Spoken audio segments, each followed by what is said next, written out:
তোমাদের ভারত কিন্তু 14 টুকরো হয়ে যাবে বলছি আমি। আমার জীবনের বিনিময়ে হলে আমি 7 সিস্টার ভাগ করব। আমার পাহাড় অশান্ত তোমাদের জন্য। তুমি কি মনে করছো আমরা ছেড়ে দিব? আমরা ছেড়ে দিব না ভাই, আমরা ছেড়ে দিব না। আমার এই পাহাড়ে যে সমস্ত সেনা কর্মকর্তারা মারা যাচ্ছে, আমার পাহাড়ের ভাইরা মারা যাচ্ছে প্রতিনিয়ত যুদ্ধ, ওই যে সংঘাতের মধ্য দিয়ে, এই সময়টা কে বাঁধিয়ে রেখেছে? আপনারা বাংলাদেশে 18 কোটি মানুষ হয়তো জানেন না, কিন্তু আমি বলি এই সংঘাতটা বাঁধিয়ে রেখেছে একমাত্র ভারত।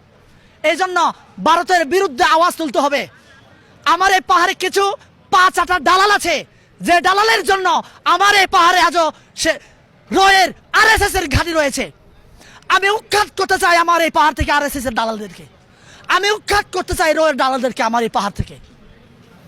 আপনারা সাবধান হয়ে যান, সময় থাকতে চলে যান, না হলে আমরা কিন্তু ওই যে ঢাকার রাজপথে উল্টো করে ঝুলিয়েছি।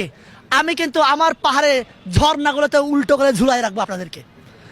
ঝর্ণায় যদি উল্টা করে ঝুলাতে না চান, মরতে না চান, তাহলে সময় থাকতে আপনি পালিয়ে যান। আমার এই পাহাড় থেকে শান্ত করেন।